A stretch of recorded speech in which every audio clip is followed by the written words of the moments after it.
between here and around the waist. And that's how she learned to get up and down. She would crawl up and down the steps. So Mommy had all those big hip bedrooms braces? Were up on the second floor up there. Bless her heart, she'd go up there and just slide down the steps there with those legs spread out like that. Right? Is that right, Mom? What? I was talking about your hip braces. Your experience with your leg thing. Came up with your dad's bad leg, like sliding up and down the steps. Yep, learned to walk in them. So you were on Forest Avenue at that point, and when you go down town and you turn up Forest Avenue, the first house little house on the left at the top of the oh yeah, I know exactly what you're talking about. That's where we live. And so Mama's dad, that would have been Logan, stopped by every day after work to see him. Yes. And you said he was a foreman at Browning's. Her mom worked for the shoe factory that was located on up Forest Avenue. Memo's mom did? Mm-hmm. Leela worked at the shoe factory? Mm-hmm. Huh. I didn't know that. I was looking at a census report the other day from 1910, and it had Nettie, your mom, listed as a nurse. Was she? Did you not know that? Because by 1940, when you were around, she wasn't listed as a nurse anymore. But in the 1910 census, your dad was listed as a farmer, and she was listed as a nurse. No, sure.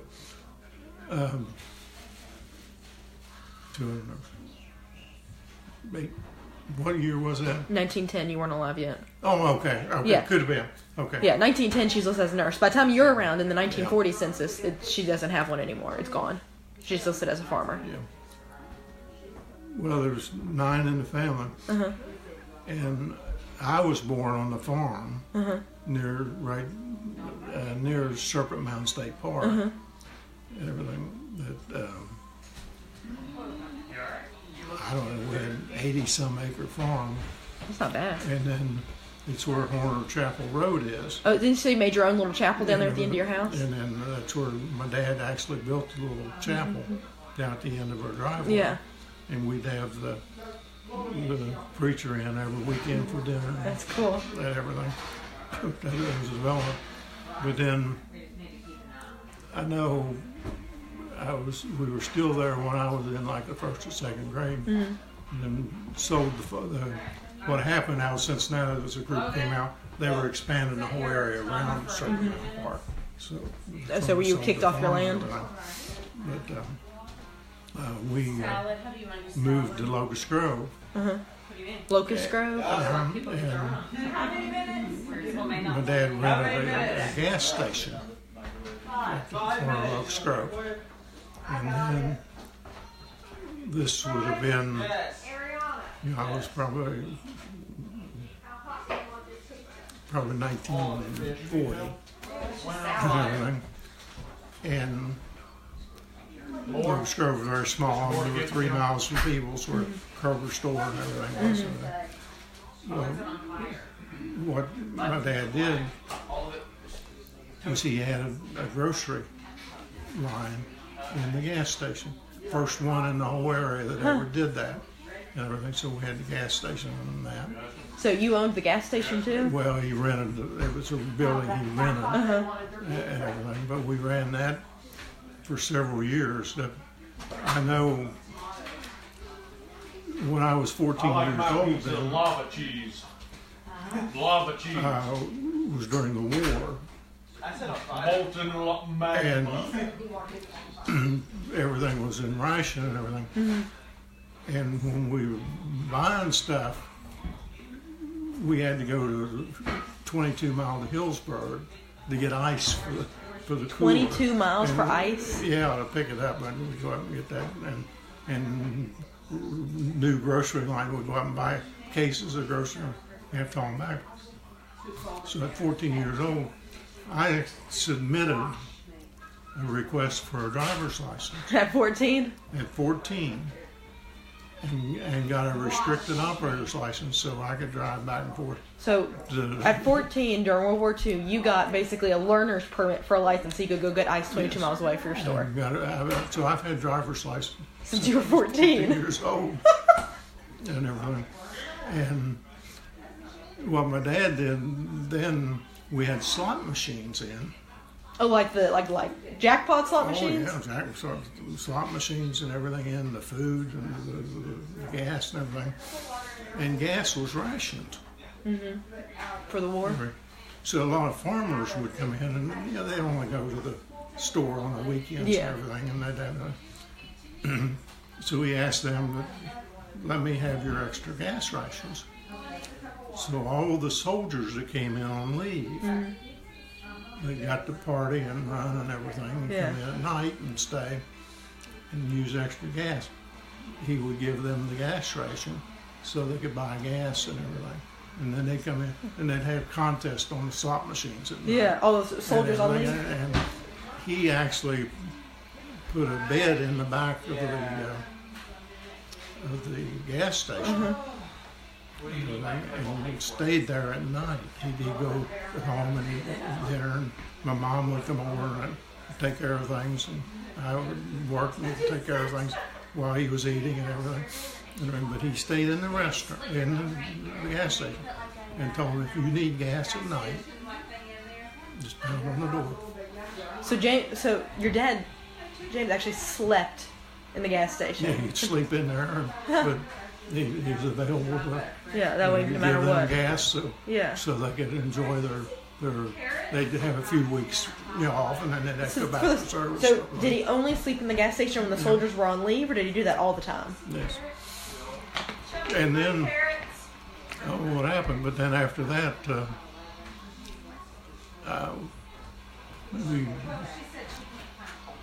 I think the previous owner wanted the gas station back or anything. So we moved, and my mother became the cook for the school. For Adams County School? In Locust Grove. Oh, Locust Grove. And we were right across the street from the school. But she cooked at the house. And carried it over to the school? The kids come over and did that. So she cooked at home, and then the kids came to her because you were right across the street? She had chili and hamburger and hot dogs. Yeah. And that was about it. Pop and water and everything. And then there was a restaurant and a pool room that was just down the street from us in Locust Grove. And the gentleman that was there was getting ready to leave and everything. So then we took over the restaurant and everything. So when I got up to 16, after we left down there, I was 14 when I was down there and everything. So the time I was 16, we took over the operation of the restaurant and pool room.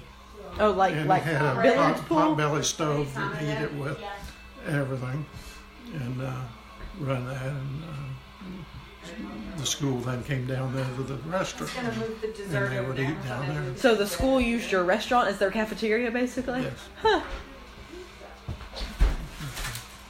And you were 16 at that point? Yes, until 17. That's when. And then I 17 you moved graduated up to your from sister. School. They were there, and I was the first member of the family, the ninth member, but the first one to get a high school education. Oh, really? And I didn't know that's that. what they worked for. And my mother was.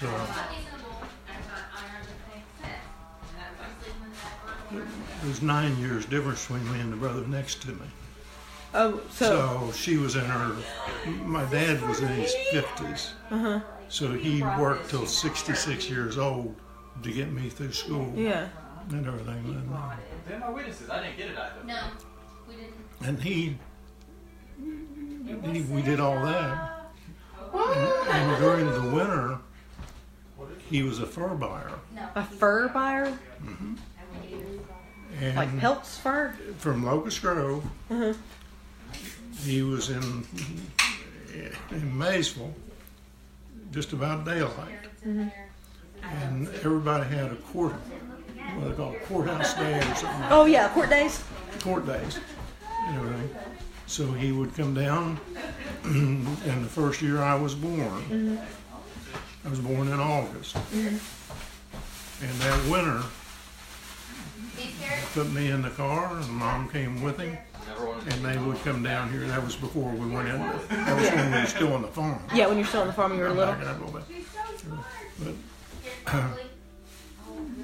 they would drive down here to Maysville on court day, and they'd park, and the trappers, a lot of people come in. They were dogs.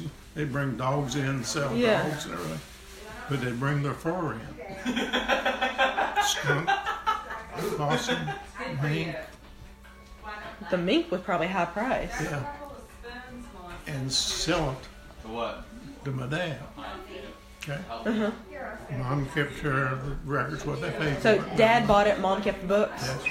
And if you bought mink, you'd sort them out if it was perfect brown and everything, but if it had a little white So, like, on the it, qualities? the class 1, 2, 3, Yeah. sort it out and everything. Buy that up, you put them in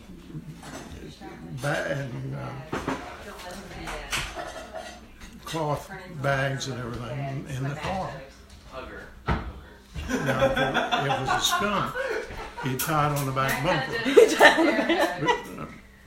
And then fox and everything. Mom would make fox scarves.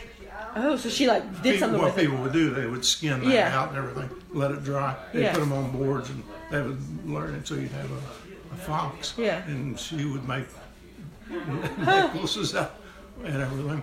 But then we picked it up here, and we'd go to Flemingsburg, Mount Olive, every town around here. He'd make the rounds for the court days. And then we also had trappers that lived out here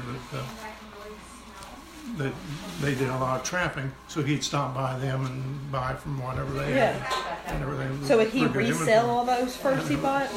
Would he resell all the furs he bought? Well, and then we'd go back to Hillsboro, Ohio, which from here, well, we lived in Locust Grove, so you're like 35 miles, and then you drive we drive 50 miles to Hillsboro, and there was a wholesale place up there, and they sell it up there. So you'd resell it like a general store kind of deal. Huh. And they did that every winter. You gonna have salad? Yeah. Yes. So you did that every winter? You did that every winter? And That's right. he did it up until we started that restaurant there. So even when you had the gas station, you still did it? Our kids here. But in my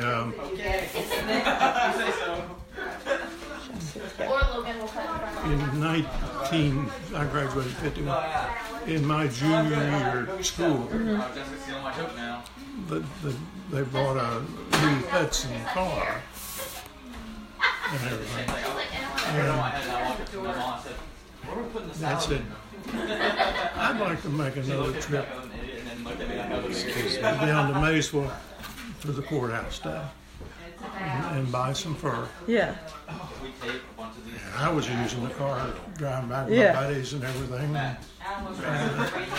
all some girls around the case, like a brand new car. So we took off down the the first place we stopped, they had a skunk for sale. Nice. In your brand new car. He tied it on the rear bumper. What time does he make? Got on and I went out the next day. That car almost smelled like a skunk inside. But he made that one trip. For whatever reason, he just wanted to go by it. One more time? So that way he met some of his guys he had dealt with for years. So he was ready to retire. One last goodbye. Oh, Lord. Absolutely. I think we're getting through this. It's like going around. Yeah, we're excellent parents. They took very good care of me. That's good. I mean, for you to be number 9, they had to. Good Lord.